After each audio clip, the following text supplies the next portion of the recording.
Are you ready?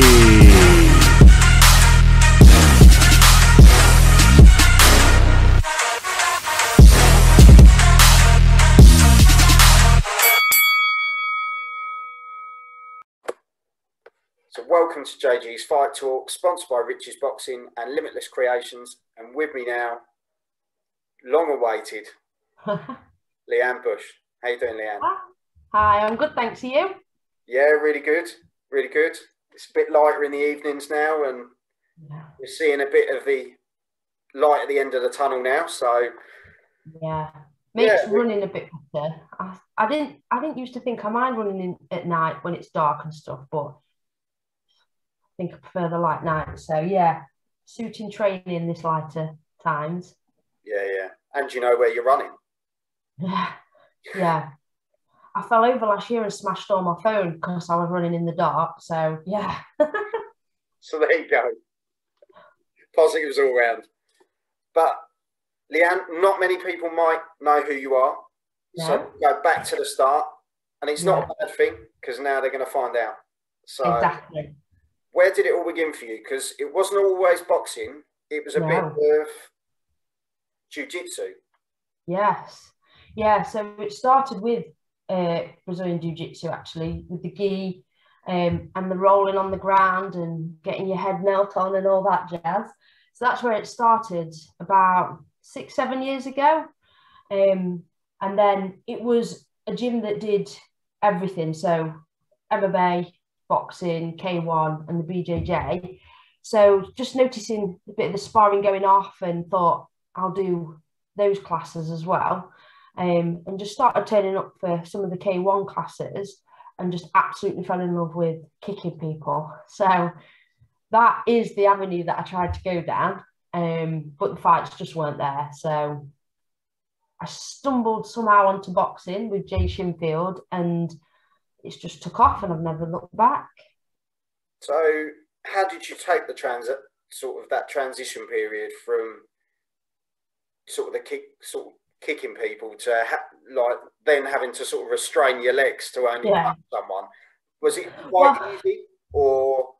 Well, it was actually, and I know it sounds daft, but I think the boots had a lot to do with it. You know, training in boxing boots. For 6 years, I trained in barefoot constantly, whether it was K1, whether it was the no-gi, the gi, it was constantly barefoot. So I think something about having the boots on was a bit psychological, but also the threats from everyone in the gym. Don't you dare kick me. Don't you? So you just got it drilled into you. But yeah, it wasn't actually that bad. And now I wouldn't even think about it at all. Yeah. So it's sort of the pad work, isn't it, that kind of gets you going, doesn't it? You get into that rhythm and totally different pads. That's a good point actually, because you go from like the big tie pads that come down the arm, don't they, and stuff. Yeah, where you're anticipating, right, I'm going to kick, and then suddenly you've got just focus pads. So it wasn't that bad actually, but I'm not going to lie, I did worry for the first 2 unlicensed fights I did that I would do something stupid. So I didn't, thankfully. Did you have it up there though to think the first one? If I can't get a punch in, I'll just give him like well, I wasn't planning on it, but there was a definite fear that twitchy leg. What if I just automatically resort to it? Because I always favored the kicks over punching anyway. So I did start to think I could do, but I didn't. So well done, Lianne. Well done. Yeah. you did good. Yeah. If you kicked, that might have just been it, to be honest. I know. I don't think they'd have let me back in the gym. I think Jay would have wondered what he was dealing with, to be honest. But yeah, thankfully. Well, we've seen all sorts in the boxing world. Look at Derek Chisora. So yeah, you know, he's been biting, throwing tables. So maybe there's a female version on the way, possibly. I don't want it to be me, thank you. That was very controlled. Well done. Yeah. Could have been interesting. So yeah, next step for you is obviously turning pro. Yeah. It's been a long time coming, hasn't it? Yeah. Well, I had my license a year. I've just renewed it. So December so not the December just gone, December before, put the application in for my license, did the meeting with the British board, with Midlands board, brain scan, everything was cleared obviously to do the debut, have the fight in March 2020, and it didn't happen. And I've done the whole year with all my medicals in place, all my license in place. I've got to renew it all, so it's all a waste. Well, yeah, it is, isn't it? But at the same in hindsight, it is. Could have been an opportunity, but there wasn't. Everyone's kind of in that same sort of boat, and it's a really difficult one. Like we were saying, you've got the elites, that the only ones that are really getting out the door, and a lot of those aren't going out. So it's a really interesting time for boxing in general. But with the recent run of shows from sort of February, isn't it? Sort of February onwards, it's exciting, isn't it? You know, it gives you that bit of like we're saying, light at the end of the tunnel, and you can think, you know, it's exciting again. To me, boxing's kind of the standout sport so far this year. I think with what Eddie's doing, Frank's now coming in and adding his into the mix as well. But I just think Eddie's flying the flag, isn't he? And they're doing such a good job with it. You know, they're keeping everybody safe, and there's been no concerns to come out of any of the camps, any of the bubbles. And he's put on quite a few shows, and they've obviously put a lot of planning and a lot of thought into it. And I think it's been really great promotion for the boxing sport as well, that, you know, they've put all this consideration into things, and there's been no issues come out of it. You know, it's not had an impact really on COVID at all, because they've been able to do it. And there's been, like, you've not heard of people being on shows and then the whole show have come down, like, tested positive the week later or anything like that. So they've done a cracking job. Yeah, you haven't, have you? Like, it's not been like football where a whole team's gone down to cancel fixtures and stuff, where I don't know, they've just, the bubble seems to really work, doesn't it? And I forgot all about that. I'm sure so a couple of months ago they had to put the Derby youth team out or something, because the whole Derby team, including, that's right, I think it was one of the cup games. I think it was one of the cup games, and they had to chuck like the whole youth out because they just had no one. I think Aston Villa got hit pretty hard. They had about 7 out or something like that. But as you say, it's been so controlled, and you know, and even the bubbles, like, not just the bubbles. We've had one show with a crowd of, what was it, 1,000, and not forgetting that went down really well as well. So that was the Joshua. So it gives a lot of confidence to people wanting to bring back small hall shows, you know, because you've got promoters that will have lost money all year as well. And because they've already put on all these shows and shown how it could be done, it gives a lot of confidence to other small hall promoters to go out and get cracking with some dates as well. Fingers crossed. That was a little nudge there from Lianne. Some dates, but But hopefully, like you were saying earlier, pushing around that May sort of time is the time that I think they're all trying to get back out, aren't they? It's around that mid-May to late May time.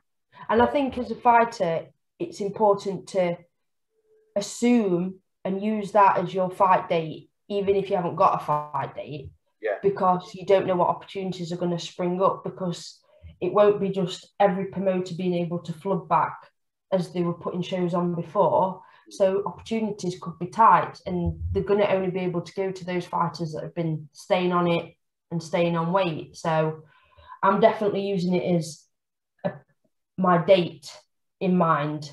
Like, let's get the weight down. The training's been fine. It's the weight for me.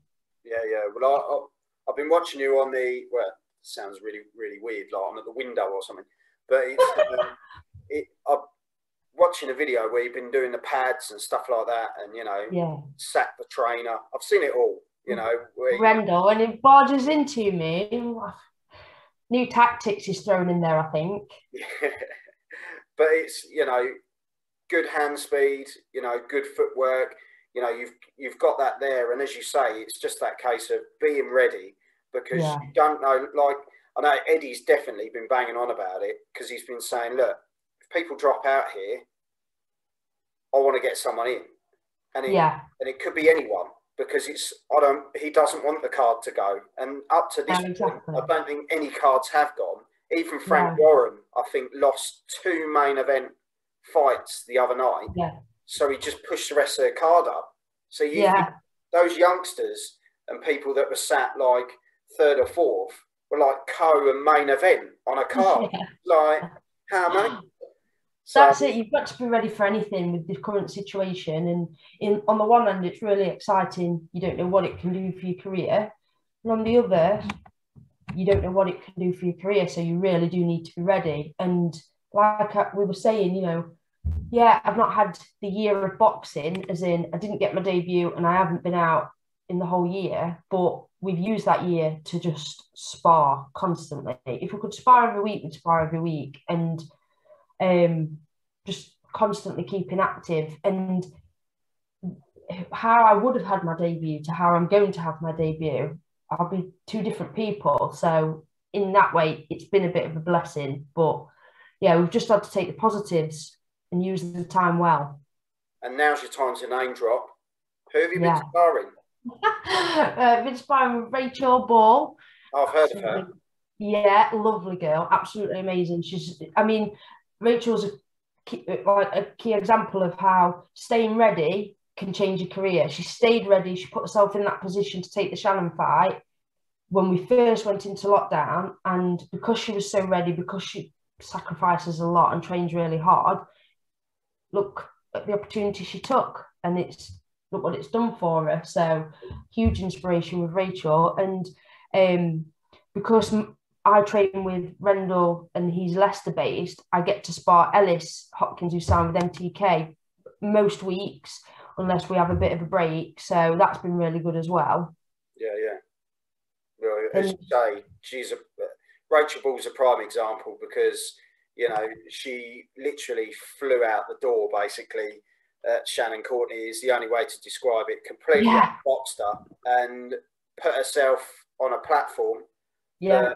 People were like, you know, if you're a boxing fan, you knew who she was. But if you were kind of just watching it, because Shannon Courtney was kind of the golden child, as it were, the one that's going to go the distance.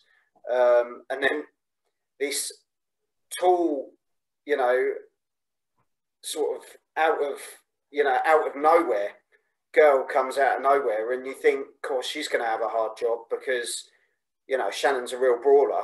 I thought Rachel brought it on every single level, and I thought she was brilliant. So I think, you know, Eddie said it in the press days leading up to it. You know, actually, Shannon, in the fight she'd had before Rachel, she should never have dropped around to any of them. None of them were at that level that they should have been beating her anyway. And Eddie said that. He said, let's face it, the girls that you fought, you should never have dropped around to. So this is a step up in competition. And I think the unfortunate thing was Shannon underestimated her, and I think was a little bit rude in how she talked about Rachel. And if she hadn't underestimated it and had appreciated Rachel's resume, she would have known to take it seriously. And like you say, anybody that knows boxing knew Rachel was going to be a challenge.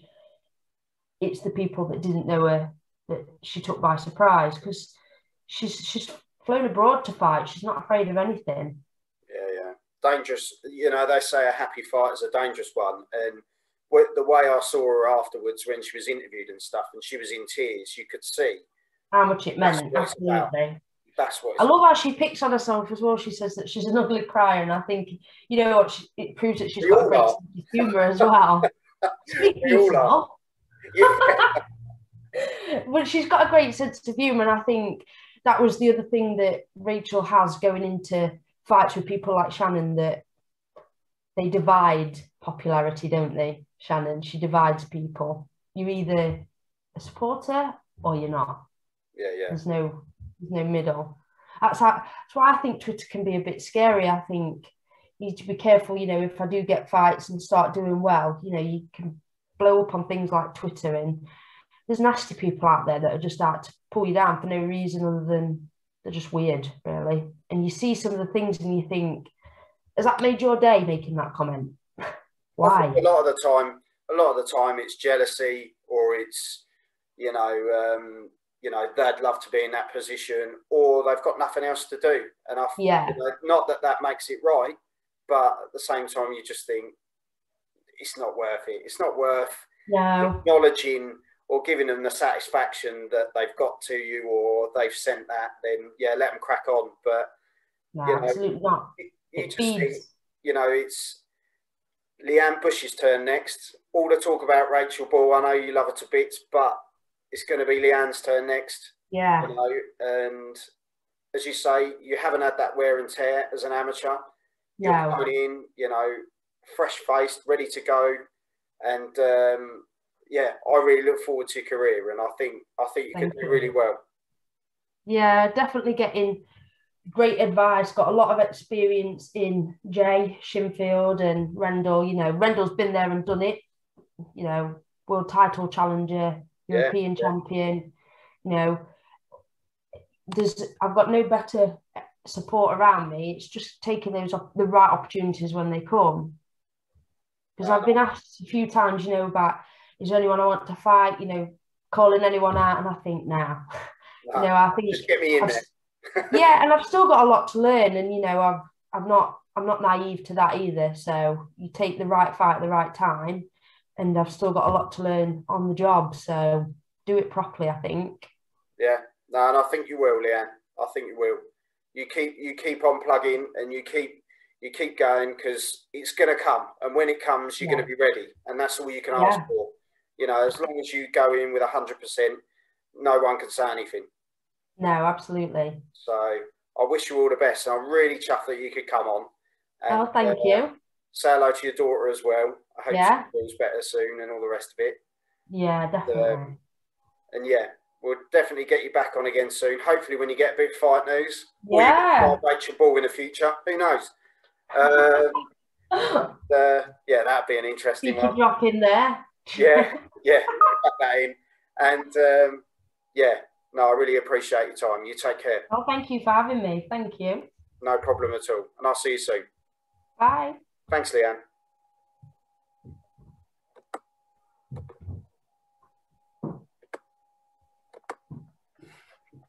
Lianne Bush, she's got it all to go in front of her, waiting for her pro debut. She's done the Brazilian Jiu-Jitsu in the past. She's now come over to boxing, and she's ready to go. So let's just hope, you know, that debut can come quick. Hopefully get it done in May. And yeah, it'd be great to see her get out there and do what she wants to do. So hats off to her. And yeah, if you like the content, hit the subscribe button, check out the rest of the content. And yeah, you've been watching JG's Fight Talk, sponsored by Rich's Boxing and Limitless Creations, and I'll see you all soon. Thank you.